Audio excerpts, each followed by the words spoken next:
Maka pada pertemuan kali ini kita akan membicarakan tentang siapa yang menjadi musuh-musuh setan di dalam kehidupan. Dengan satu catatan, berbahagialah mereka yang menjadi musuh-musuh setan, tetapi celakalah mereka yang menjadi teman-teman setan. Bagaimanapun juga di dalam kehidupan ini, apabila orang telah memproklamirkan bendera permusuhan kepada kita, maka kita tentu seharusnya bersikap waspada dan mawas diri. Demikian juga iblis dan seluruh bala tentaranya yang terdiri daripada setan-setan. Mereka telah mengibarkan bendera permusuhan kepada Nabi Adam dan anak cucunya, kepada kita umat Rasulullah sallallahu alaihi wasallam. Akan sengsara dan celaka jika kepada iblis dan setan yang telah nyata-nyata mengibarkan bendera permusuhan itu kita mengadakan toleransi, mengadakan kerjasama, dan menjadi budak yang memperturutkan kemauan daripada iblis dan setan. Siapa yang menjadi musuh-musuh setan dalam kehidupan ini? Inilah pertanyaan berikutnya yang diajukan oleh baginda Rasul kepada iblis. Hai iblis, kalau teman-temanmu adalah seperti yang telah engkau jelaskan tadi, sekarang cobalah beritahu saya, siapa di antara umatku yang menjadi musuhmu dalam kehidupan ini? Atas pertanyaan ini, iblis laknatullah menjawab, ya Rasul, musuh-musuhku di antara umatmu, pertama, anta ya Muhammad. Musuhku yang pertama adalah engkau, wahai Muhammad.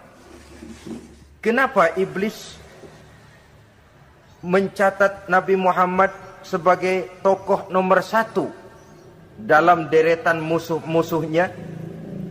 Mudah difahami. Pertama, keberadaan Rasul merupakan rahmah lil alamin, rahmah bagi lingkungan. Yang kedua, beliau berfungsi menyelamatkan manusia dari tempat yang gelap gulita, dari tempat kesesatan menuju tempat yang terang benderang, penuh berisi petunjuk dan hidayah dari Allah Subhanahu wa taala. Maka menurut iblis, inilah manusia perintang pertama atas segala daya dan usahanya menggelincirkan manusia ke jalan yang dimurkai oleh Allah Subhanahu wa taala. Kalau kita baca sejarah, risalah yang dibawa oleh Nabi Muhammad ini memang merupakan risalah yang membawa rahmah bagi alam sekitarnya. Ada sedikit perbedaan dengan risalah-risalah sebelum beliau. Sepertinya risalah yang dibawa oleh para rasul terdahulu itu mempunyai efek yang langsung pada kehidupan di dunia ini. Nabi Nuh misalnya menyampaikan agama. Hai umatku, ini agama. Umat menentang, turun banjir yang menenggelamkan orang-orang kafir. Azab diturunkan pada waktu itu juga, pada saat nabinya masih hidup. Jadi azabnya itu jenis cash, kontan. Nabi Soleh, hai umatku, ini agama. Mereka menolak, turun gempa bumi yang amat hebat menggulung orang-orang kufur. Nabi Musa, hai umatku, ini agama. Mereka menolak, sebagian ditenggelamkan di Lautan Merah, sementara sebagian lain dikutuk menjadi monyet-monyet yang hina, seperti diceritakan dalam Al-Quranul Karim. Lain dengan Rasulullah sallallahu alaihi wasallam. Bagaimanapun kurang ajarnya umat yang dihadapi oleh beliau, bagaimanapun menentangnya jamaah yang dihadapi oleh beliau, azab tidak turun sepanjang beliau masih hidup. Ini merupakan jaminan dari Allah, wa ma kana Allahu liyu'azzibahum wa anta fihim. Allah sama sekali tidak akan menurunkan azab selama engkau wahai Muhammad masih hidup di tengah-tengah umatmu. Jadi keberadaan Nabi Muhammad merupakan jaminan keselamatan bagi umatnya. Selama beliau masih hidup, azab tidak turun bagaimanapun kurang ajarnya umat. Di sini sedikit bedanya dengan nabi-nabi terdahulu. Juga perbedaan dalam pola dakwah. Nabi Nuh ketika dakwahnya ditolak oleh umat, keluar doanya meminta umatnya ditenggelamkan. Tetapi Nabi kita ketika dilontari batu oleh umat, malah beliau mendoakan umatnya agar memperoleh hidayah. Oleh sikap yang semacam ini, wajar lalu iblis menganggap Nabi Muhammad sebagai musuh ranking pertama. Yang kedua, siapa musuhmu di antara umatku? Yang kedua kata iblis, musuhku Muhammad imamun adil. Pemimpin yang adil. Itu yang akan menjadi musuhku di dunia ini. Putus asa iblis menghadapi pemimpin yang adil. Tipu dayanya tidak terkena. Segala tingkah polanya tidak diperturutkan. Imam yang adil, pemimpin yang adil merupakan musuh daripada iblis laknatullah alaih. Apa sebabnya? Karena pemimpin yang adil mempunyai dampak dalam kehidupan di dunia ini. Melindungi orang banyak, menenteramkan orang banyak. Makin aman, tentram, tenang situasi dan kondisi, makin mudah orang melaksanakan ibadah. Makin tekun orang melaksanakan ibadah, makin dekat dia dengan Allah. Makin dekat manusia dengan Allah, makin jauh dia dari iblis. Sebab dua hal ini selalu kontradiktif. Jika kita jauh dari Allah, tentu dekat dengan iblis. Jika kita jauh dari iblis, harus dekat tentu dengan Allah. Dan begitu selanjutnya. Dalam kaitannya dengan kehidupan kita sekarang, saudara-saudara, inilah pentingnya membangun manusia pembangunan. Semua tugas-tugas besar, semua pekerjaan-pekerjaan yang baik harus berangkat dari niat yang baik, berangkat dari hati yang bersih. Siapapun adanya kita, apapun profesi kita. Yang jadi kiai, marilah berangkat dari niat yang bersih. Yang jadi mubalik, marilah berangkat dari niat yang bersih. Niatnya itu mau menghidupkan Islam atau mau cari hidup jual Islam. Kalau mau menghidupkan Islam, mari sama-sama kita berjuang.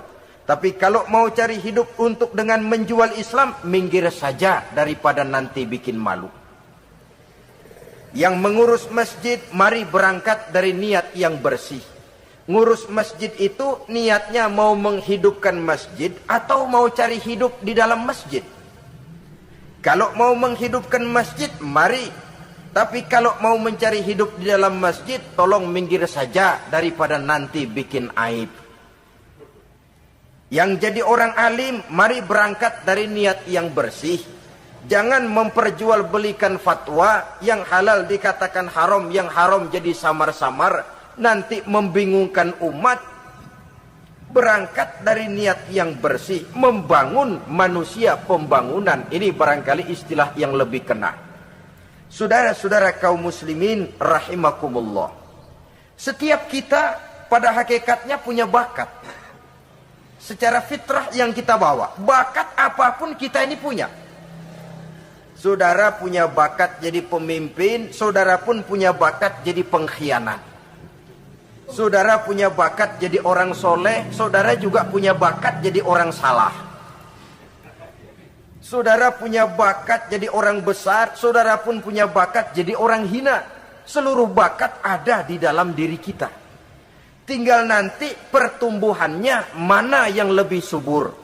Saudara punya sifat berani, saudara pun punya sifat takut. Seberani-beraninya orang mesti ada sifat takutnya. Nanti mana yang tumbuh lebih subur? Kalau takutnya tumbuh lebih subur, dia akan jadi orang penakut. Kalau beraninya yang tumbuh lebih subur, dipupuk oleh lingkungan, pendidikan dan sebagainya, dia akan tumbuh jadi orang pemberani. Oleh karena itu, agama merupakan lingkungan yang subur untuk menumbuhkan benih-benih yang baik yang kita bawa bersamaan dengan lahirnya kita ke alam dunia ini. Setiap kita, saya, saudara, punya bakat jadi pemimpin, punya bakat jadi pengkhianat, punya bakat jadi pengabdi, punya bakat jadi koruptor, punya bakat jadi pemelihara, punya bakat jadi perusak. Tinggal nanti lingkungan pendidikan yang menumbuhkan mana yang tumbuh lebih subur. Kalau lingkungan saudara lingkungan maling, maka sifat pengkhianat akan tumbuh lebih subur. Kalau nanti saudara jadi pemimpin, insya Allah korupsi. Lingkungan yang menumbuhkan sifat mengabdi, sifat berbuat tanpa pamrih, dikalahkan oleh sifat pengkhianat dan korupsi itu yang dibentuk oleh lingkungan, pendidikan, pengalaman dan sebagainya. Oleh karena itu, secara dini agama menanamkan, menyuburkan fitrah-fitrah yang baik yang kita bawa bersamaan dengan hadirnya kita dalam kehidupan ini. Sebab itu seorang penyair bernama Syauqi mengatakan dalam sebaik syairnya, waladatka ummuka ya ibna adam bakian wan nasu haulaka yadhakuna surura. Hai manusia, pada saat kamu dilahirkan kamu menangis dan orang lain di sekelilingmu ketawa. Kakek senyum dapat cucu baru, paman gembira dapat keponakan baru, sementara kita yang lahir menangis. Betul apa benar? Apa ada saudara yang begitu dilahirkan terus nyengir? Saya kira kabur dukunnya itu. Setiap kamu hai manusia lahir dalam keadaan menangis, orang sekelilingmu tertawa. Karena itu katakan kepada mereka yang senyum di sekelilingmu, hai manusia, pada saat saya dilahirkan saya menangis dan kamu semua tertawa. Baik manusia. Tapi nanti pada satu saat harus terjadi kebalikannya. Kalau dikala saya lahir saya menangis dan kau semua senyum, nantilah manusia. Kalau satu saat saya meninggalkan alam dunia ini, saya akan berangkat dengan senyum. Dan kalian semua akan berurai air mata. Kalau perlu dari Sabang sampai Merauke kibar bendera setengah tiang. Kalau perlu. Jangan terbalik, kita mati melotot orang malah gembira. Karena hidup selalu membawa sifat-sifat yang merusak. Inilah orang kedua yang menjadi musuhnya iblis dan beruntung menjadi musuh iblis. Siapa? Imamun adil, pemimpin yang adil. Saudara-saudara kaum muslimin rahimakumullah. Yang ketiga musuh iblis, ghaniyun mutawadhi, orang kaya yang rendah hati, orang kaya yang tidak sombong.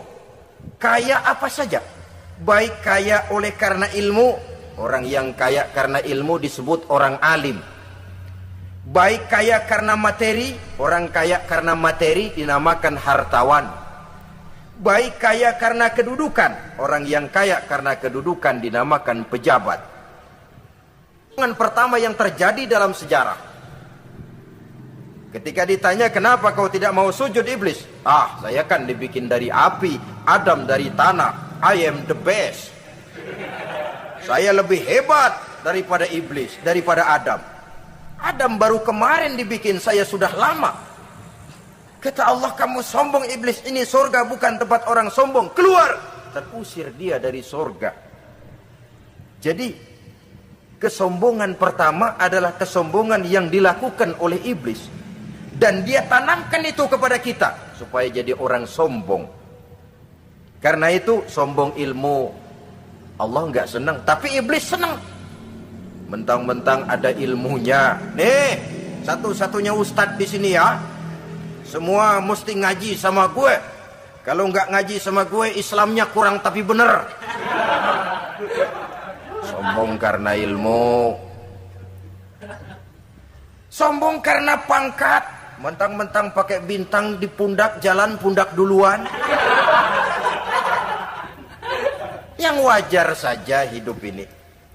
Sombong harta pun begitu. Kaum muslimin rahimakumullah. Orang kaya yang rendah hati dimusuhi oleh iblis, tapi dicintai Allah, dicintai Rasul, dicintai malaikat. Caranya bagaimana? Kembali kepada satu kesadaran, bahwa pada saat terlahir ke alam dunia ini tidak ada yang pernah kita bawa. Kalau sekarang kita punya rumah, punya kebun, punya kendaraan, punya pabrik, punya segala macam benda, apa itu? Titipan. pada suatu saat akan diambil kembali oleh yang menitipnya. Kalau titipan itu pandai kita jaga, pandai kita syukuri, titipan akan makin banyak. Sama juga kita dalam kehidupan. Kalau orang bisa kita percaya, saya mau pergi ke luar negeri, rumah saya titip kepada tetangga. Saya pulang dari luar negeri, isi rumah tetap tidak berkurang, malah dibersihi, malah disapu, dihilangkan kotorannya. Tentu bukan main syukur saya, girang saya. Akan bertambah kepercayaan saya untuk menitipkan apa saja. Ini makna la in syakartum la azidannakum wa la in kafartum inna azabi lasyadid. Kalau kamu pandai bersyukur, aku tambah nikmat. Tapi kalau kamu ingkar, azabku teramat pedih. Artinya apa? Nikmat bisa berubah menjadi azab kalau kita tidak pandai mensyukurinya. Ma'asyiral muslimin rahimakumullah, orang yang kaya ilmu lalu rendah hati, tidak selalu ingin menonjolkan diri. Ini kadang-kadang yang tanggung ini yang bikin berabe. Alim bener enggak, geblek bener juga enggak. Yang sedikit-sedikit mau nonjolin diri. Kalau enggak jadi imam enggak mau ke masjid. Nggak jadi imam, nggak mau ke musola. Pokoknya kalau nggak jadi imam, marahan sama musola. Macam mana? Saudara-saudara kaum muslimin, rendah hati. Tidak selalu ingin menonjolkan. Sebab orang yang selalu ingin menonjolkan dirinya, biasanya orang yang kekurangan kepercayaan kepada kemampuan dirinya sendiri. Dia selalu ingin dinomorsatukan. Dia selalu ingin ditempatkan pada ranking teratas. Dia tidak percaya diri. Orang yang percaya diri dapat bersikap wajar dalam kehidupan. Begitu juga kaya karena harta, dengan menyadari bahwa harta bagaimanapun banyaknya titipan dari Allah. Pada suatu saat akan kembali, dia harus dimanfaatkan sesuai dengan kehendak yang menitipnya. Begitu juga kaya oleh karena pangkat, kedudukan dan jabatan. Pada suatu saat jabatan itu akan hilang dari diri kita. Karenanya sering saya jelaskan bahwa pangkat di dunia ini yang paling tinggi pensiun. Titel yang paling akhir almarhum. Saudara setuju atau tidak, titel itu akan saudara dapat. Bagaimanapun kita cinta kepada pangkat, kedudukan, entah pada akhirnya suatu saat akan sampai kepada posisi yang namanya pensiun. Kalau sadarlah kita kepada pemikiran ke arah sana, maka untuk mencapai kekayaan, baik kekayaan harta, kekayaan kedudukan, tidak lalu menghalalkan segala cara untuk mencapai tujuan.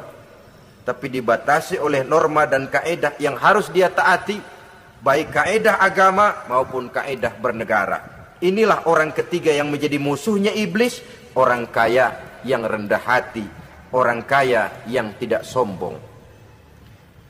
Yang keempat, saudara-saudara, tajirun shadiq, pedagang, pengusaha yang jujur.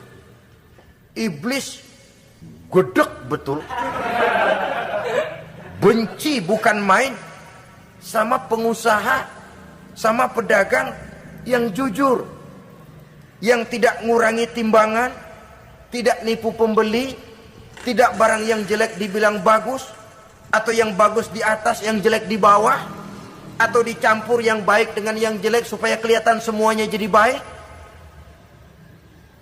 Semua orang ingin untung, tidak ada kecuali siapapun orangnya, dan itu wajar. Setiap manusia ingin mendapat keuntungan, kalau perlu dengan modal minimal mencapai keuntungan maksimal, seperti yang diajarkan oleh teori ekonomi. Itu kan yang namanya produktif kan. Satu usaha dinamakan produktif, bagaimana kita mengeluarkan modal minimal bisa mencapai keuntungan maksimal. Silakan. Bahwa manusia ingin untung itu insting, naluri, fitrah. Tidak ada orang yang mau rugi. Tapi cara mencapai keuntungan itu yang membedakan antara seorang muslim dengan yang bukan muslim. Sudah pernah saya sampaikan, apabila kaum pengusaha, para pedagang sudah dijangkiti penyakit yang tidak jujur, yang akan timbul adalah kekacauan ekonomi. Kekacauan ekonomi bisa menimbulkan revolusi sosial. Dan revolusi sosial merupakan kiamat satu generasi. Semua kericuhan hampir bermuara dari perut. Dan itu ekonomi. Orang nodong perut, orang korupsi perut. Ya walaupun korupsi kalau sudah kelas kakap tidak lagi sekedar urusan perut. Ya perut apa yang diurusin kalau korupsinya miliaran itu? Perut jin barangkali. Saudara-saudara kaum muslimin rahimakumullah. Oleh karena itu, pedagang yang jujur, pengusaha yang jujur, ini merupakan musuh iblis. Iblis tidak senang kalau ada pengusaha yang jujur. Iblis tidak senang kalau ada pedagang yang jujur. Tapi iblis akan tepuk tangan kalau pedagang sudah selingkuh, kalau pengusaha sudah nipu. Ada orang bilang, sekarang mah kalau jujur-jujur bener nggak makan apa-apa dong kita.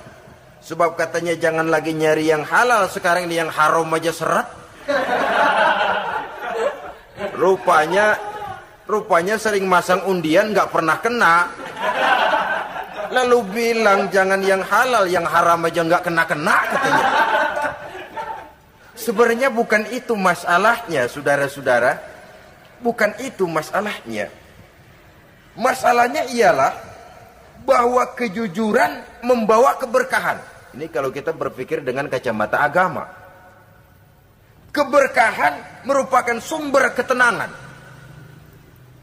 Dan ketenangan ini tidak bisa dibeli dengan materi yang bagaimanapun banyaknya.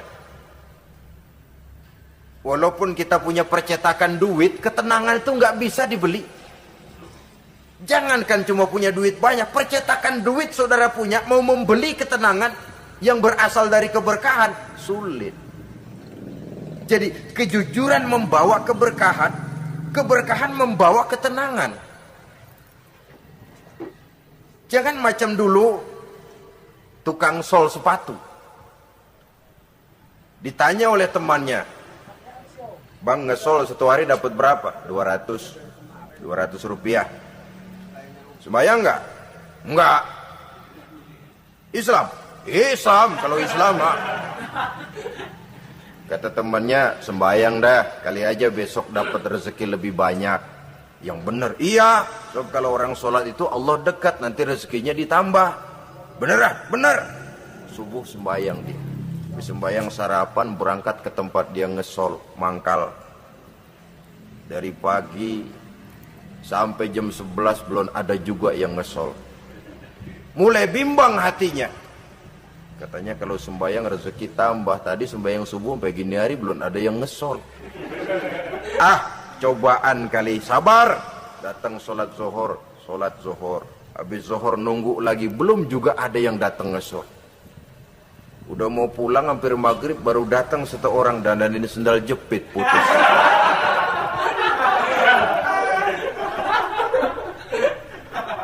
Sudah bayar 25 rupiah. Pulang dia si tukang sol ini, ketemu sama temennya yang nyuruh sholat tadi. Ditanya, bagaimana penghasilan ini hari? Apa dijawab? Gua kapok deh sembahyang.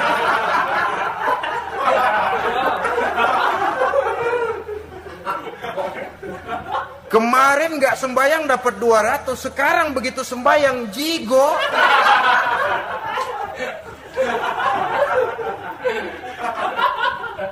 Dia tidak sadar bahwa dengan dari kacamata agama, 25 rupiah yang membawa berkah jauh lebih baik ketimbang 200 uang panas. Dari kacamata agama, 25 rupiah yang membawa berkah lebih baik daripada 200 rupiah tapi panas. Sebab panas menjauhkan kita dari ketenangan. Itulah sebabnya maka pedagang yang jujur, pengusaha yang jujur menjadi musuh setan dan beruntung. Sekarang jadi pengusaha jujur-jujur nggak dapat proyek, Pak. Kalau nggak bisa semir semur. Padahal agama sudah menjelaskan ar-rashi wal murtashi finnar. Orang yang nyogok dan orang yang disogok dua-duanya neraka.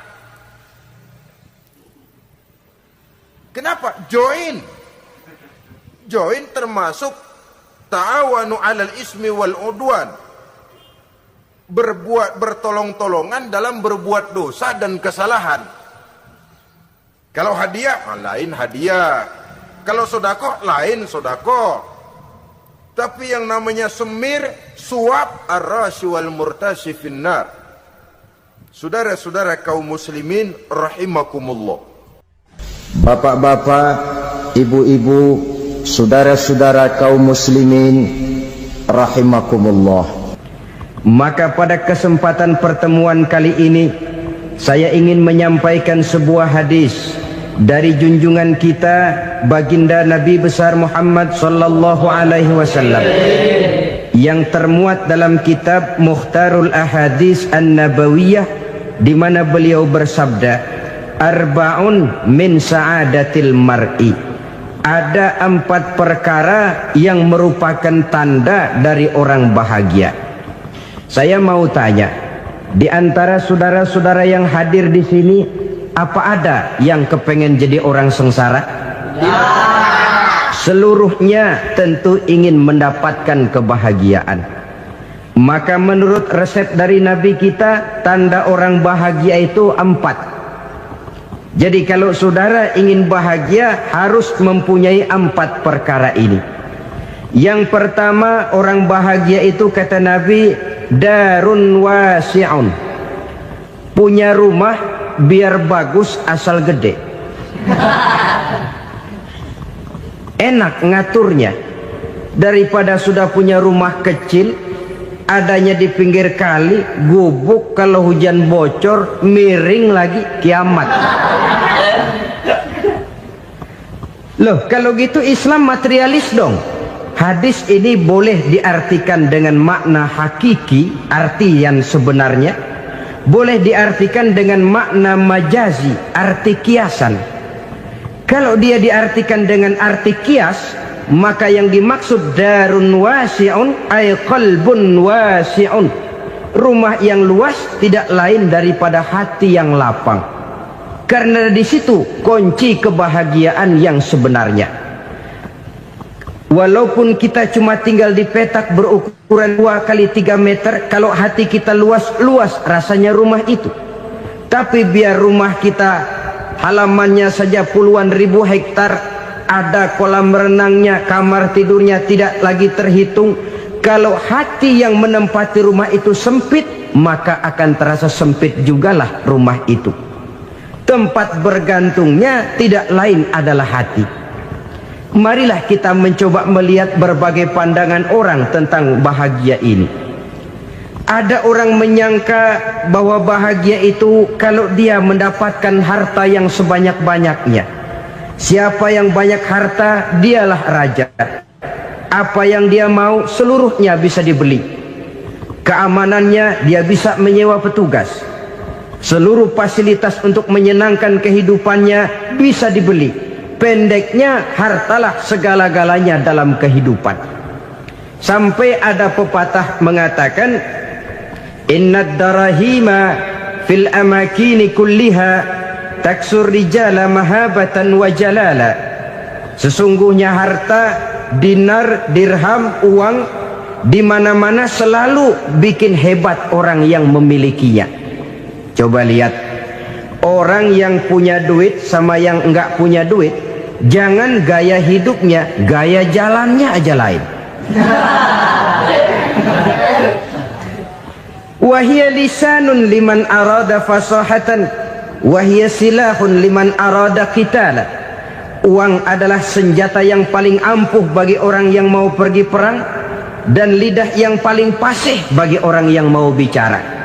Kalau bicara dengan lidah macet, cobalah bicara dengan harta, lancar. Sampai ada pepatah demikian, segalanya bisa diatur dengan harta. Maka di kalangan orang yang berpandangan semacam itu, seluruh kegiatan hidupnya hanya terfokus kepada bagaimana mengumpulkan harta yang sebanyak-banyaknya.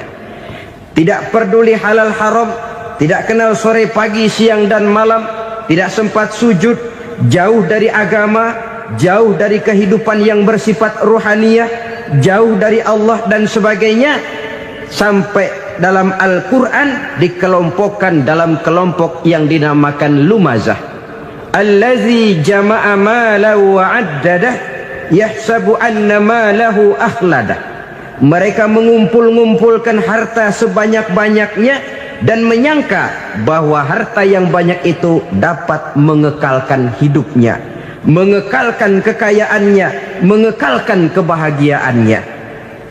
Saudara hadirin yang berbahagia, kalau pandangan hidup ini benar, artinya kalau harta memang merupakan satu-satunya hal yang dapat membuat orang bahagia, tentu di rumah mewah tidak akan pernah ada tangis derita.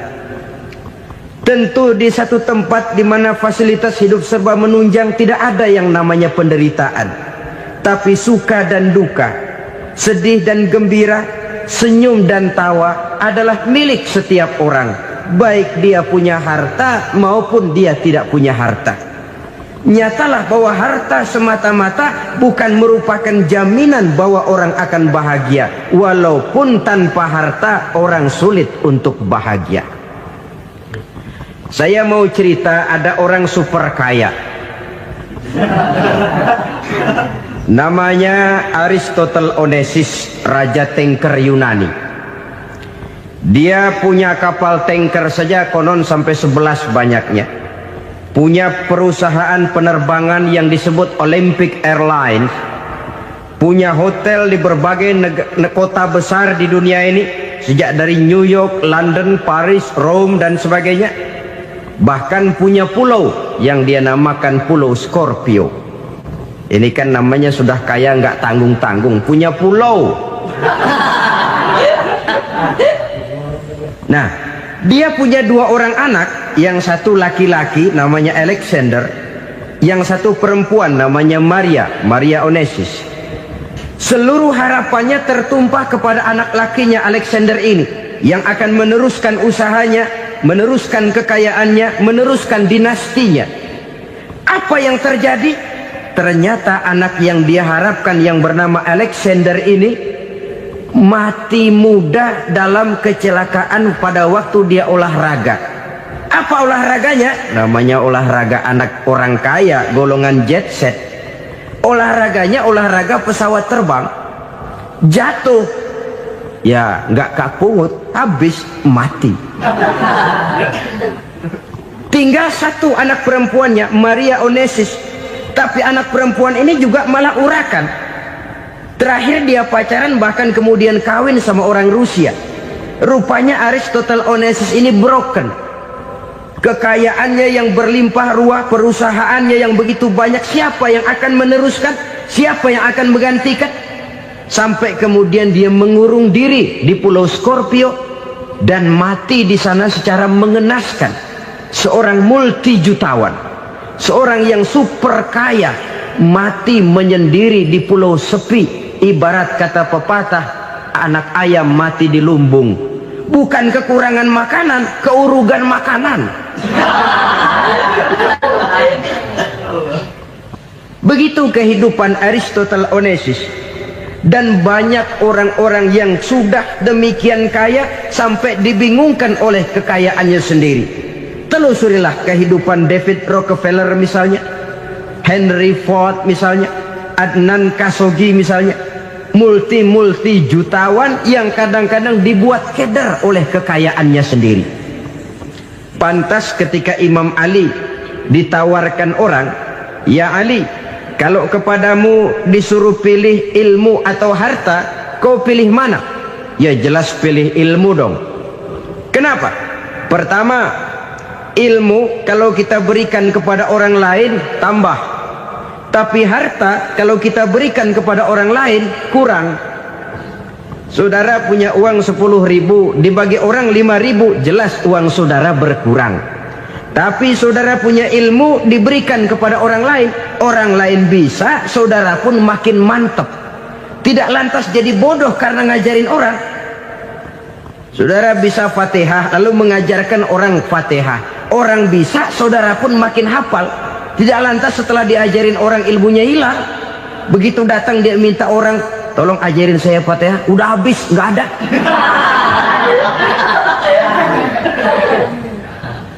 Yang kedua kata Imam Ali, ilmu menjaga kita. Kalau harta, kita yang harus jaga. Makin banyak ilmu, makin terpelihara diri seharusnya. Tetapi makin banyak harta, makin bingung kita jaganya. Sampai kadang-kadang kalau perlu seluruh keliling rumah dipasangi alarm. Belum cukup disewakan anjing besar-besar, pasang di depan pintu, awas anjing galak. Masih belum cukup juga, cari centeng tukang-tukang kepruk jaga rumah. Masih terasa belum aman, padahal rumahnya dikelilingi tembok besar. Di balik tembok ada pintu-pintunya tebal. Di balik pintu itu terbuka masuk kamar, kamar pun ada pintunya, pintunya pun kuat. Masuk ke dalam kamar ada lemari, lemarinya pun pintunya kuat, dikunci, kuncinya pun kuat. Tapi tahap seluruhnya yang timbul cuma sekedar was-was saja. Kesimpulannya sekali lagi, tanpa harta orang memang sulit untuk bahagia. Tapi harta semata-mata tidak merupakan jaminan orang akan bahagia. Dengan hati yang luas, itu modal utama untuk mencapai kebahagiaan hidup. Orang yang hatinya luas, saudara-saudara, punya hati yang lapang, melihat kenyataan hidup ini, dia bersyukur senantiasa kepada Allah. Lantas tidak timbul hasud dan iri hatinya. Oleh karena itu jiwanya selalu lapang. Kalau tidak, cupik hati namanya, dangkal pandangan, tidak senang melihat orang lain dapat nikmat, dan itu sering dijadikan contoh. Kalau orang yang lapang dada, dia lihat tetangganya beli TV baru, dia berkata, alhamdulillah ya, tetangga kita beli TV, mudah-mudahan kita bisa ikut nonton. Lapang dadanya. Tapi orang yang sempit hati, lihat tetangga beli televisi, meriang. Enggak diapa-apain, meriang. Besoknya dengar tetangga beli motor, makin sakit, ke rumah sakit. Lalu di rumah sakit dengar tetangganya beli mobil, mati. Disiksa oleh perasaannya sendiri. Orang kalau hati sudah sempit dalam hidup, kemanapun dia pergi, sempit rasanya medan kehidupannya. Kemudian kita melihat juga ada orang yang menilai bahwa bahagia itu katanya kalau punya kedudukan yang tinggi, pangkat yang agung, wibawa yang besar. Mungkin betul, tapi mungkin juga tidak. Bergantung kepada hati orang yang punya pangkat itu. Sama dengan harta tadi. Harta akan membawa bahagia kalau dia jatuh ke tangan orang yang berhati lapang. Tapi harta akan jadi bencana kalau jatuh ke tangan hati orang yang sempit. Pangkat akan membawa bahaya kalau jatuh di tangan hati orang yang sempit. Lebih dari itu, kenyataan mengajarkan kepada kita bahwa ternyata pangkat dan jabatan tidak selamanya memberikan kebahagiaan dalam kehidupan. Bahkan resikonya kelewat besar. Beberapa bukti kita bisa ambil dari para pemimpin dunia yang menjadi korban lantaran pangkat dan jabatan yang disandangnya. Saudara ingat Presiden Abraham Lincoln dan John Kennedy dari Amerika? Dibunuh orang. Pak Chung Hee dari Korea Selatan, Ziaur Rahman dari Bangladesh, Anwar Sadat dari Mesir, terakhir Indira Gandhi dari India, menjadi korban dari pangkat dan jabatan yang disandangnya dari orang-orang yang tidak senang dia memegang jabatan itu. Dia akan mudah mengundang bencana. Sehingga pantas kalau seorang presiden terkemuka Amerika, Harry Truman namanya, dia mengatakan jabatan presiden itu, kata dia, seperti orang nunggang macan, naik macan. Harus kita taiki, kalau enggak dia bakal nerekam kita, ngeri katanya. Adapun orang yang hatinya lapang, kalau dia menerima pangkat dan jabatan, dianggapnya itu satu kesempatan untuk berbuat baik. Tapi orang yang berhati sempit, menerima pangkat dan jabatan, bukan kadang-kadang menerima, malah berusaha setengah mati mencapai dengan segala cara. Kalau perlu jilat atas, jilat atas. Jadi golongan sumuhun dawu. Jadi kelompok kulon nuwun, yes sir, yang kerjanya cuma oke bos. Kalau perlu jilat atas, jilat atas. Kalau perlu injak yang bawah, injak yang bawah. Perlu sikut kiri kanan, sikut kiri kanan. Yang penting pangkat dapat, jabatan dapat. Orang yang semacam ini, kalau sudah mempunyai pangkat dan jabatan, biasanya dia tidak menganggap itu sebagai amanah, tidak menganggap sebagai kesempatan berbuat baik, tapi malah kesempatan untuk memperturutkan hawa nafsunya yang dilatar belakangi oleh kesempitan hatinya tadi.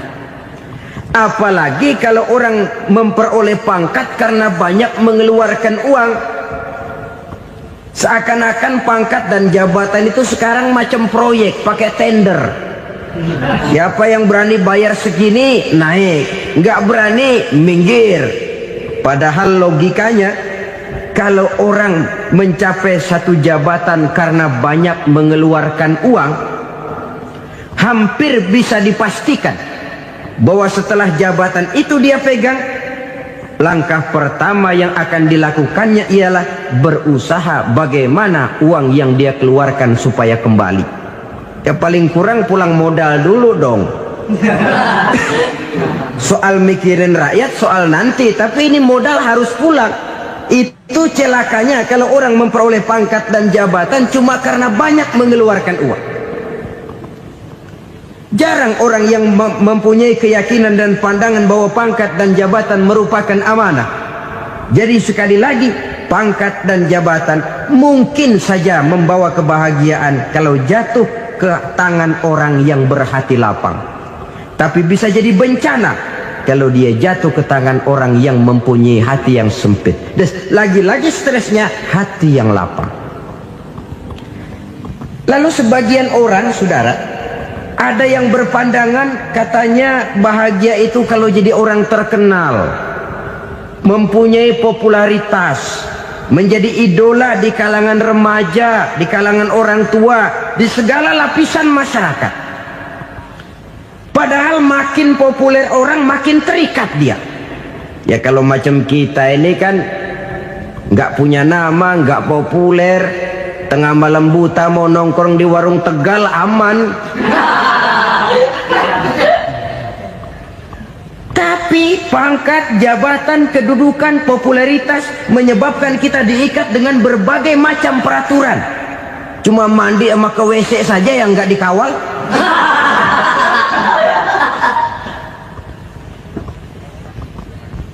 Benarkah popularitas, ketenaran membawa kebahagiaan? Mungkin. Ya, tapi mungkin juga tidak. Kenapa? Banyak orang-orang populer yang mengakhiri hidupnya secara tragis. Kita ambil beberapa nama. Di Amerika tahun 60-an ada bintang seksi paling terkenal yang dijuluki seks bom. Bom seks. Sampai sekarang jadi legenda, namanya Marilyn Monroe. Singkatan dobelnya itu inisialnya MM, Marilyn Monroe. Terkenal, top, sampai dia mati tahun 62. Namanya sekarang masih saja dibicarakan orang. Kenapa dia bunuh diri? Tidak punya hartakah dia? Banyak. Kurang populerkah dia? Seluruh dunia mengenalnya. Sejak rakyat kecil sampai pejabat tinggi dia punya hubungan. Kenapa? Jenuh. Dia terlahir dalam keadaan yatim. Setelah itu tidak lama dia berangkat remaja, ibunya meninggal. Pindah dari wanita asuh ke wanita asuh sampai 12 orang ibu angkatnya. Dan kekecewaan yang paling parah, setiap laki-laki yang dekat dengannya hanya seperti kapal berlabuh. Datang dan pergi silih berganti. Padahal dia merindukan seseorang yang bisa melindungi hidupnya. Dia rindukan itu dan dia tidak pernah menemukan. Itu yang akhirnya menyebabkan dia minum pil tidur kelewat dosis, minum obat tidur kebanyakan. Ya tidur terus sampai sekarang.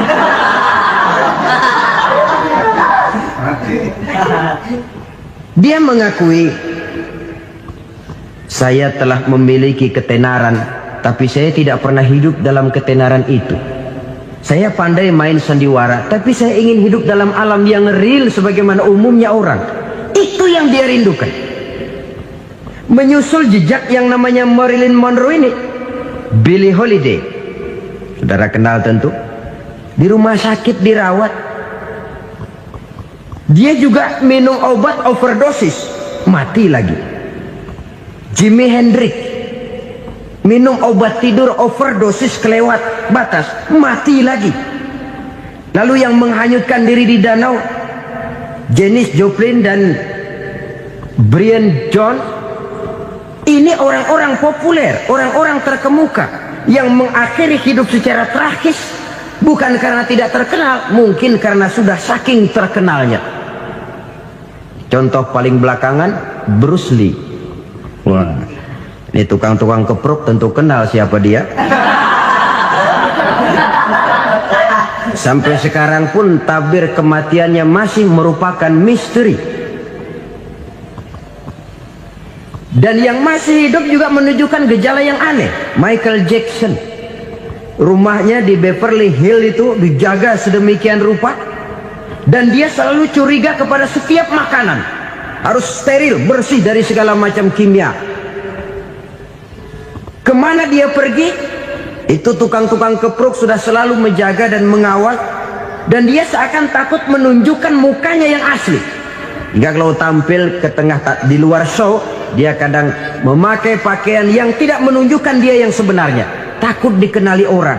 Ternyata popularitas sering jadi momok yang meracuni kehidupan manusia.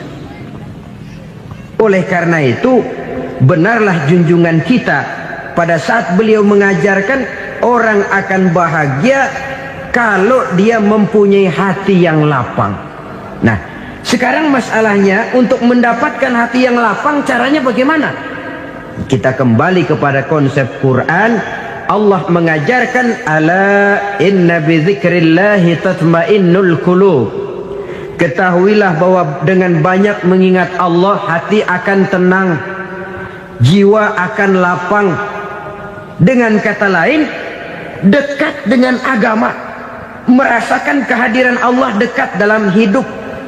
Itu muara pertama untuk mencapai hati yang lapang. Ala inna bizikrillahi tatmainnul qulub. Jangan macam orang sekarang ingin mendapatkan ketenangan lalu tapak di puncak gunung, di gua-gua, di tempat sepi. Iyalah kalau nggak ada ular. Kalau tergigit ular berbisa, ketenangan belum, mati jelas itu. Islam positif untuk mendapatkan ketenangan. Ala inna bizikrillahi tatmainnul qulubi. Bahwa ketahuilah bahwa dengan banyak mengingat Allah, hati akan tenang, jiwa akan lapang, nuansa pikiran akan luas. Karena yang namanya bahagia ada dimanapun manusia berada. Di kampung ada bahagia, di kota ada bahagia, di ngarai, di lembah, di gunung, di hutan, di lautan, di angkasa luar, dimanapun bahagia itu ada kalau kita bermodalkan hati yang lapang ini. Dan hati akan lapang kalau kita dekat dengan agama. Dekat dengan harta buat sementara hati mungkin tenang, tapi ketenangan yang relatif dan temporer. Apalagi orang tiap kali tambah harta, tiap kali tambah rencana. Itu wajar. Mungkin sebelumnya saudara berpikir, kalau punya duit 5.000 enak nih. Begitu punya duit 5.000, aduh sayang kalau 10.000 aja. Tiap kali tambah harta, tiap kali lain rencana. Makin banyak rencana, makin menjauhkan kita dari yang namanya ketenangan.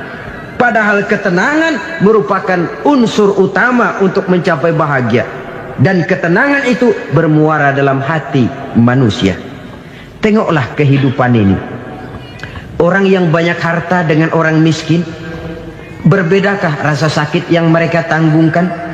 Rasanya tidak. Walaupun si kaya tidur di kasur empuk berselimutkan sutra mahal, sementara si miskin meringkuk di balai bambu yang keras dan kasar. Apabila maut datang, dia juga tidak pernah pilih bulu. Maut datang menjemput si kaya di singgasana keemasannya, dikelilingi oleh para pengasuh, dayang dan inang serta para pengawal.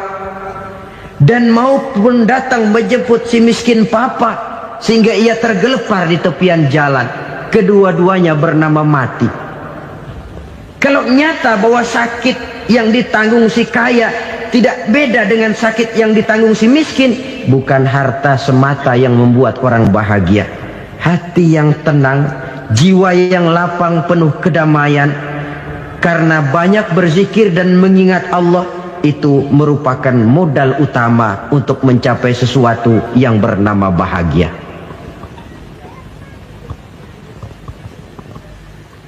Saudara hadirin yang saya hormati, inilah yang pertama dari 4 ciri yang digambarkan oleh Nabi tentang tanda-tanda orang bahagia. Dan harus berangkat dari yang pertama ini, hati yang lapang. Ini yang harus kita miliki lebih dahulu, baru nanti akan menyusul kepada poin yang ketiga, kedua dan selanjutnya. Sebab kalau hati sudah terisi dengan jiwa yang lapang, seluruh persoalan insya Allah akan bisa kita atasi dengan sebagaimana mestinya. Yang kedua sekarang, tanda orang bahagia menurut baginda Nabi, markabun syariah. Orang bahagia itu, kata beliau, punya kendaraan biar cepat asal lancar. Artinya kemana dia mau pergi mudah. Apa maksud hadis ini? Kalau kita kaji lebih dalam, kendaraan itu kan alat transportasi. Transportasi tidak lain adalah usaha memudahkan komunikasi. Pindah dari situ kepada teori bahwa manusia adalah zon political, makhluk bermasyarakat yang tidak bisa memenuhi kebutuhan hidupnya secara sendirian. Kita memerlukan keberadaan orang lain dalam kehidupan ini. Untuk memakai baju saja kita sudah perlukan petani yang tanam kapas, pabrik yang memintal kapas jadi benang, pabrik yang menenun benang jadi kain, sampai kepada mesin jahit, sampai kepada tukang jahit. Itu cuma untuk memakai pakaian saja. Tidak seorang pun di antara kita yang sanggup memenuhi kebutuhan hidupnya secara sendiri. Kita perlu orang lain. Maka kebebasan dalam arti mutlak, kebebasan tanpa batas, itu tidak mungkin ada dalam kehidupan. Karena kita mengadakan yang disebut interaksi sosial. Setiap kegiatan kita tentu melibatkan orang lain. Menurut kita barangkali kita bebas jalan di jalan raya semaunya, tapi orang lain berkendaraan pun merasa bahwa ini ada juga jalan haknya, dan begitu selanjutnya. Oleh karena itu, maksud dari kendaraan yang cepat ini adalah khulatuhu ma'as solihin. Lingkungan pergaulannya terdiri dari orang-orang soleh. Pergaulannya luas. Kemana dia pergi ada temannya. Kesulitannya ada tempat dia cerita. Dan kesulitan kalau sudah diceritakan kepada orang lain, taruh kata orang itu tidak bisa menolong, namun menceritakannya kepada orang yang kita percayai, kan paling kurang sudah mengurangi beban jiwa, mengurangi tanggungan batin, merasa masih ada tempat kita cerita. Maka lebih baik orang awam yang mau bergaul ketimbang orang setengah alim tapi ngunci pintu. Sebab nantinya akan timbul sikap picik, cupik pandangan, dan tidak luas menghadapi kenyataan dalam kehidupan ini. Namun yang harus kita garis bawahi, pergaulan memang mesti luas. Namun jangan sekali-kali lupa bahwa pergaulan sangat besar pengaruhnya dalam ikut membentuk kepribadian manusia. Sehari-hari bisa kita bilang, kalau kita dekat sama tukang minyak wangi, sekalipun nggak dibagi minyaknya, baunya tentu dapat. Betul? Tapi dekat sama tukang elas, walaupun nggak kena apinya, asapnya mesti kena. Kalau Syauqi mengatakan lebih jelas lagi, man asyaral asrafa asa musyarrafan wa muasyiral anzali ghairu musyarrafin. Awalam taral jildal hakira muqabbalan bisagri lamma sara jildal mushaf. Siapa yang bergaul dengan orang mulia, dia bakal ikut menjadi mulia. Tapi siapa yang berteman dengan orang hina, dia tidak bakal ikut menjadi mulia. Tidakkah kau lihat, kata Syauqi, kulit kambing yang hina pun dicium orang ketika menjadi kantong Quran. Kulit kambing hina, kalau dia sendirian gak ada yang mau cium. Tapi begitu dia bergaul dengan Quran, menjadi kantong Quran, dipakein minyak wangi, ditaruh di tempat yang tinggi, mau diambil dicium dulu, dibawa dengan penuh hormat dan hati-hati. Kulit kambing yang hina lantaran berteman dengan Quran, numpang mujur. Tapi coba lihat kalau kulit kambing berteman dengan kayu, jadi beduk, habis. Zohor dikemplang, asar dipukul. Itu pun sedikit saja, cuma salah milih teman. Yang temannya Quran dihormati orang, yang temannya kayu lantaran jadi beduk, gelap-gelap subuh orang udah kemplangin.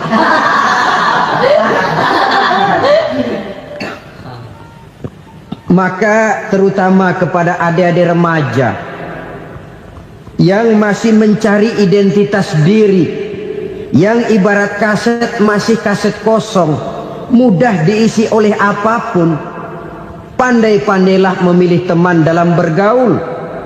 Karena banyak orang yang tadinya baik-baik, ketika terseret dalam pergaulan dengan orang yang tidak baik, kebaikannya menjadi lentur dan luntur.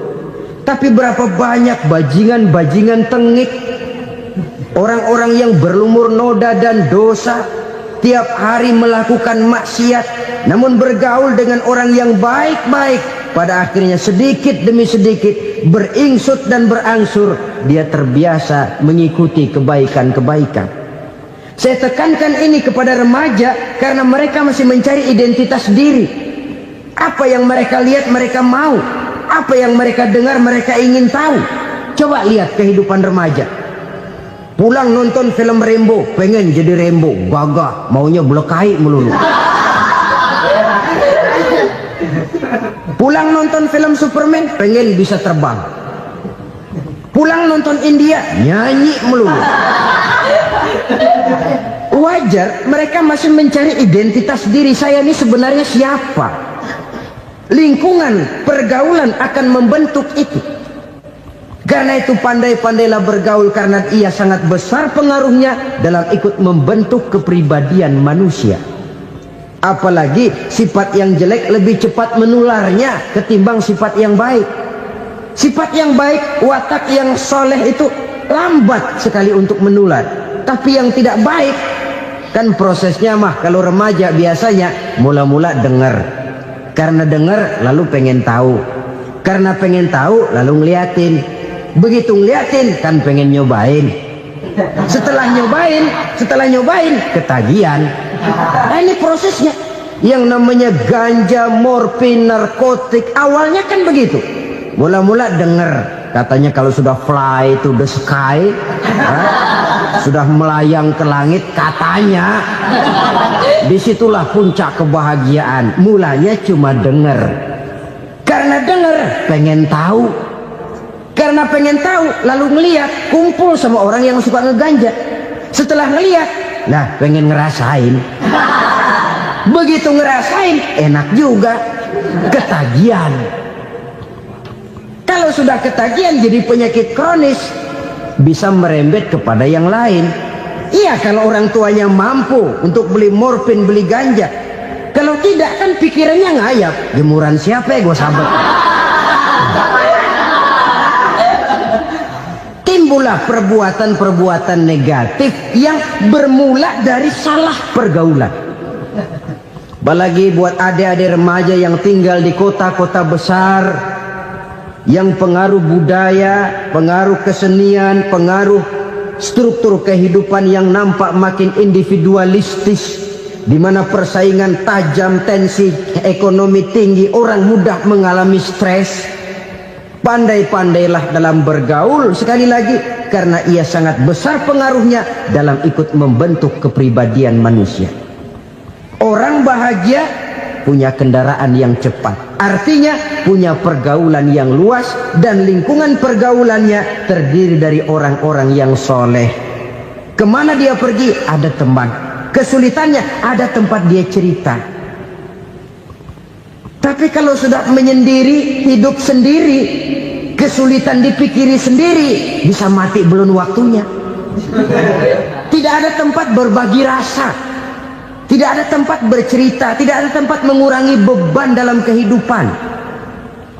Pantas betul kalau Islam sangat menggalakkan dan menganjurkan orang kalau sudah sampai waktunya itu untuk melangsungkan nikah. Kata Nabi, ya ma'syaras syabab man istata'a minkumul ba'at falyatazawwaj. Hai para pemuda, kalau sudah mampu memberi nafkah, kawinlah, nikahlah kamu. Kenapa? Sudah ada teman hidup, tempat berbagi rasa.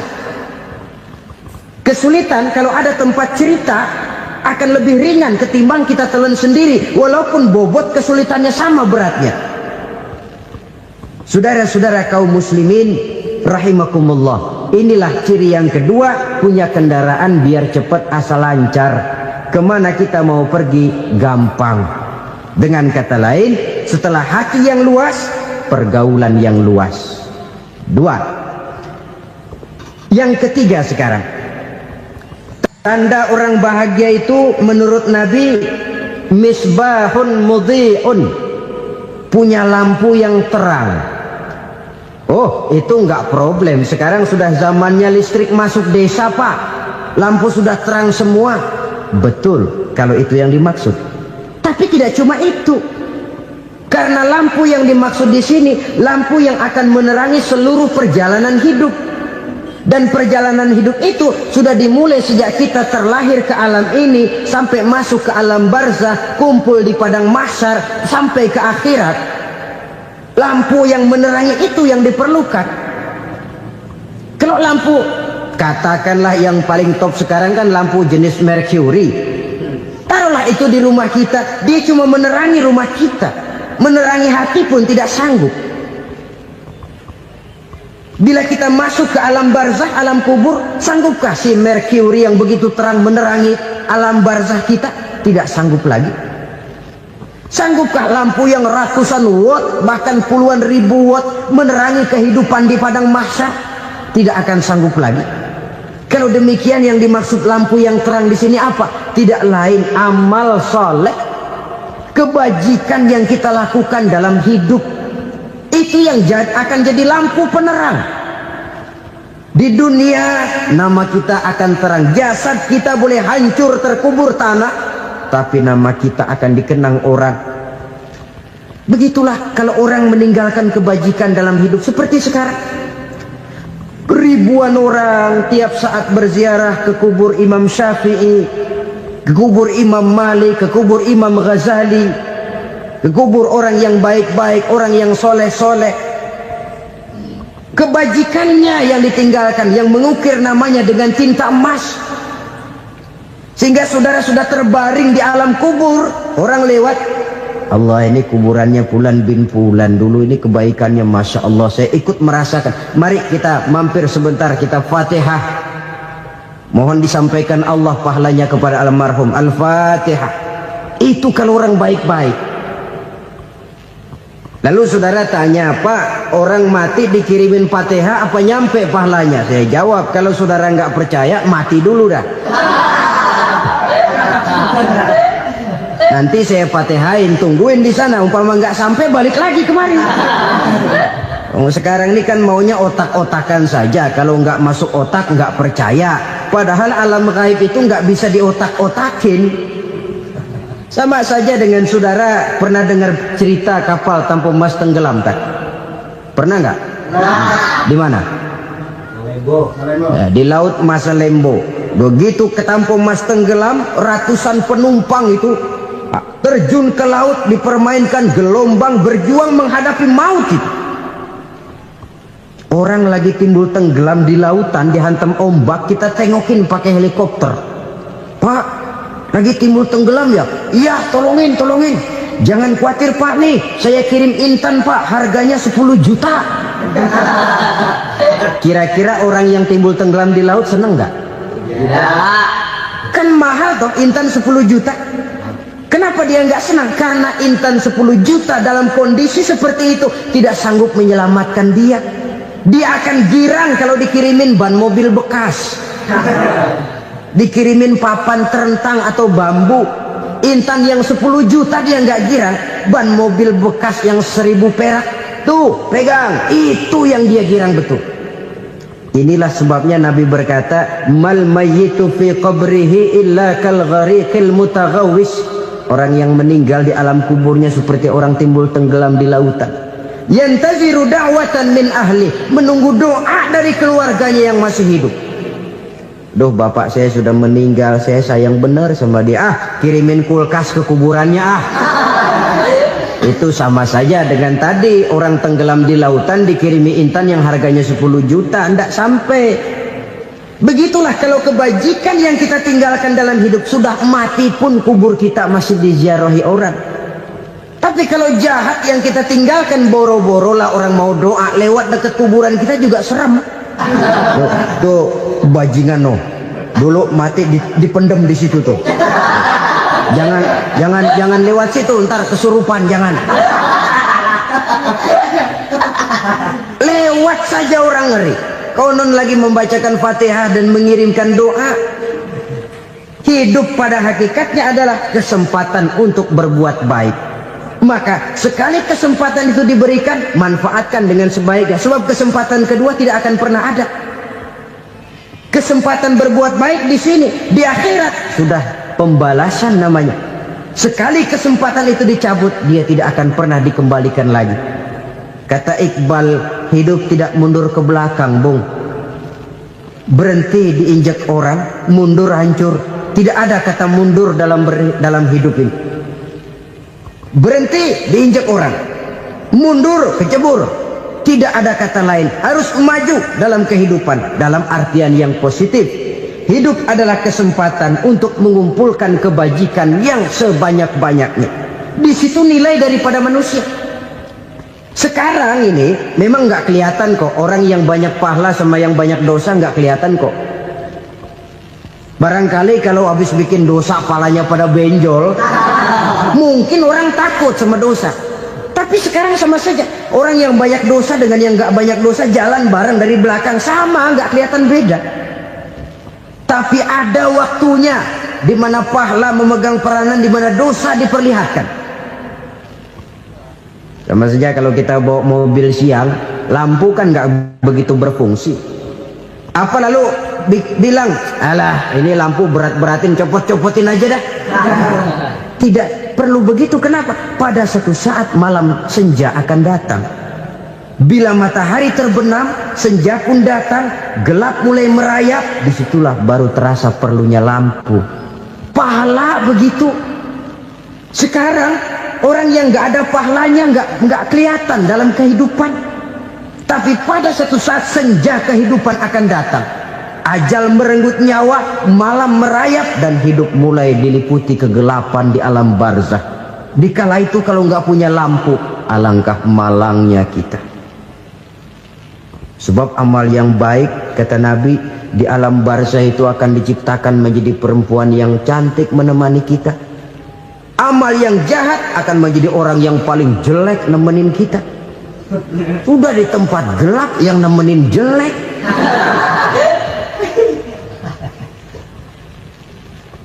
Kaum muslimin rahimakumullah. Kalau demikian masalahnya, tergantunglah kita pandai memanfaatkan waktu. Al-waktu kasayf, waktu itu cepat sekali. Yang namanya waktu itu tahu-tahu. Tahu-tahu udah tahun 87. Tahu-tahu udah begitu. Tahu-tahu yang kemarin anak-anak, sekarang udah pada punya anak. Tahu-tahu saja itu. Begitu cepat waktu berlalu. Kalau tidaklah pandai kita memanfaatkannya, akan rugi kita.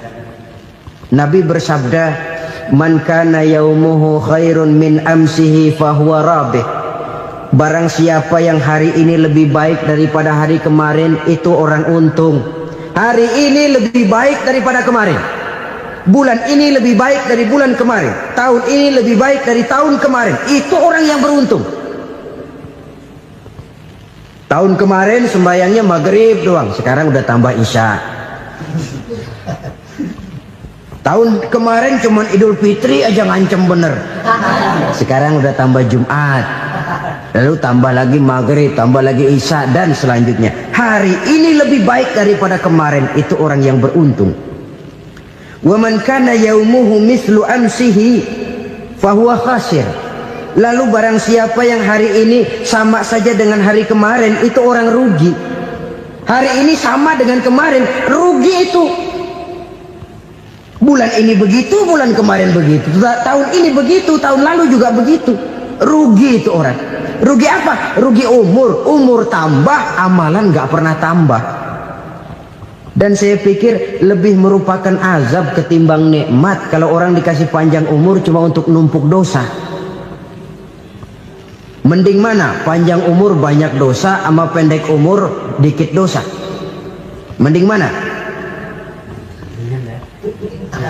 Mending mana? Ya, paling mending tentu panjang umur banyak pahala. Tapi kalau tidak, sekali lagi, lebih merupakan azab ketimbang nikmat kalau orang diberikan panjang umur tapi cuma untuk sekedar menumpuk dosa. Kehilangan kesadaran bahwa dunia bukan terminal akhir dari satu perjalanan. Dia cuma halte di mana kita berhenti sebentar untuk menuju kepada terminal yang hakiki. Saudara-saudara kaum muslimin rahimakumullah, inilah lampu yang akan menerangi kehidupan. Amal yang kita lakukan di dalam kehidupan. Jadi yang dimaksud dengan lampu yang terang, kebajikan yang kita kerjakan dalam hidup. Nah, setiap orang di awal tadi saya bilang ingin bahagia. Bahagia itu kan hakikatnya kumpulan senang dan selamat. Senang, selamat. Apa bedanya? Senang tapi tidak selamat, nggak bahagia. Selamat tapi nggak senang, nggak bahagia orang. Contoh, kalau orang korupsi, duitnya banyak, senang dia, tapi keselamatannya. Ada tentara baris di samping rumahnya udah bingung, padahal tentara latihan. Tentara cuma latihan, dia bingung. Senang, tapi karena keselamatannya tidak terjamin, dia tidak bahagia. Sebaliknya pegawai negeri jujur benar, cuma segaji-gajinya, selamat nggak korupsi tapi melarat, ya nggak bahagia juga, kurang senang. Kesenangan dan keselamatan untuk dunia saja, ya sekali lagi, kalau cuma sekedar untuk dunia saja bisa dibeli pakai uang, bisa dibeli pakai uang. Saudara ingin selamat bisa dibeli pakai uang, saudara ingin senang bisa dibeli dengan uang. Tapi setelah mati masuk ke alam barzah, habis kekuasaan uang. Nggak bisa lagi beli keselamatan pakai uang, tidak mungkin lagi membeli kesenangan dengan uang. Di situ pahala yang megang peranan. Makin banyak pahala, makin banyak saham untuk membeli kesenangan dan keselamatan, untuk memperoleh yang namanya bahagia. Dan jangan lupa loh, di alam barzah kita nggak sebentar, menunggu datangnya kiamat. Loh iya, kalau kita begitu dikuburin terus kiamat datang, untung. Tapi kalau masih harus 1000, 2000, puluhan ribu tahun yang akan datang, dalam satu penantian yang begitu lama, tanpa saham untuk memperoleh kebahagiaan, satu kemalangan yang tidak ada pernah putus-putusnya. Janganlah tergelincir oleh kebahagiaan sebentar yang menipu dengan mengorbankan kebahagiaan hakiki yang berjangka panjang. Apa artinya senyum sejenak kalau harus ditebus dengan tangis seumur hidup? Biarlah kita minum jamu, pahit memang, getir memang, tapi kan besok badan sehat. Daripada sekarang minum sirup, manis memang, enak memang, tapi bibir pada jontor besok. Sirawan, batuk, nggak karu-karuan. Banyak orang tertipu oleh kesenangan yang sebentar. Padahal laisa kullu ma yalma'u zahaban. Belum tentu semua yang berkilat itu emas. Belum tentu semua yang gemerlap itu intan. Karena itu, marilah manfaatkan kesempatan yang diberikan Allah ini untuk mengumpulkan kebajikan yang sebanyak-banyaknya. Yang terakhir sekarang, yang keempat, tanda orang bahagia kata Nabi. Zaujatun salihah. Orang bahagia itu tanda yang keempat kata Nabi, punya istri biar cakep asal taat. Sudah surga itu, cakep taat. Istri kayak gitu, kalau belum mati jangan dikuburin dulu. Sudah cakep taat lagi. Tapi kadang-kadang enggak, udah jelek ngadat melulu. Apa yang mau dipilih? Sebab itu Quran mengatakan istri pakaian untuk suami, suami pakaian untuk istri. Kenapa suami istri diibaratkan pakaian? Alangkah tingginya gaya bahasa Quran ini. Suami istri teman hidup, hidup perjalanan panjang. Sejak kita dalam rahim sudah ada hidup kan di sini. Sampai ke alam dunia, masuk ke alam barzah, kumpul di padang mahsyar, sampai menuju akhirat, itu perjalanan hidup. Carilah istri atau suami teman hidup yang membawa manfaat tidak hanya kehidupan di dunia ini, sampai di alam barzah, sampai di padang mahsyar. Suaminya mungkin meninggal lebih dulu atau istrinya mungkin meninggal lebih dulu, tapi suami atau istri yang masih hidup berbuat kebajikan. Suami saya meninggal, ada hartanya, saya sedekahkan, niat pahala untuk almarhum suami saya. Ini teman hidup, tidak dibatasi dan tidak bisa dipisahkan oleh maut sekalipun. Zohirnya mungkin pisah, badannya mungkin pisah, tapi hatinya, jiwanya, kebersamaannya dalam menghadapi kehidupan. Karena itu saudara-saudara, bahasa Quran indah. Suami istri diibaratkan seperti pakaian. Apa fungsi pakaian? Pertama, pakaian jadi kebanggaan. Artinya suami harus menjadi kebanggaan istri, istri harus jadi kebanggaan suami. Yang kedua, pakaian itu kan fungsinya menutup aurat. Artinya sesama suami istri harus saling menjaga kekurangan masing-masing. Jangan malah sesama suami istri saling membongkar rahasia dan aibnya sendiri-sendiri. Istrinya diceritain jeleknya di mana-mana, atau suaminya dibongkar rahasianya di pasar umum. Itu sudah tidak lagi berfungsi sebagai pakaian. Kenapa semua ini diperlukan? Karena kita menyadari bangsa yang baik terdiri dari masyarakat yang baik. Masyarakat yang baik merupakan susunan dari warga yang baik. Warga yang baik adalah terdiri dari rumah tangga yang baik. Dan rumah tangga yang baik merupakan susunan dari pribadi yang baik. Dari situ langkah dimulai. Membangun satu bangsa yang baik diawali dengan membangun rumah tangga yang baik, dengan menciptakan pribadi-pribadi yang baik. Sehingga dari sini diharapkan berkembanglah nilai-nilai kebaikan. Orang akan bahagia mempunyai istri yang soleh. Kenapa? Tidak ada seorang suami bisa sukses jadi apapun dia, apapun profesinya. Dokterkah, kiaikah, mubalikah, petanikah, pengusahakah, pejabat tinggikah, tidak ada seorang suami yang bisa sukses tanpa peran serta istrinya. Walaupun memang peranan itu tidak begitu kelihatan, tapi sangat menentukan. Karena itu, saudara hadirin yang saya hormati, Islam sangat menghargai kaum wanita, memberikan kedudukan yang tinggi sepanjang tidak mematikan kodrat kewanitaannya. Nah, kalau sudah kesuksesan ini diawali dari rumah tangga, karier di masyarakat mudah untuk dikejar. Tapi keberantakan di rumah tangga merupakan kegagalan pertama di tempat lain. Nah, inilah saja yang dapat Al-Fakir sampaikan pada pertemuan kali ini.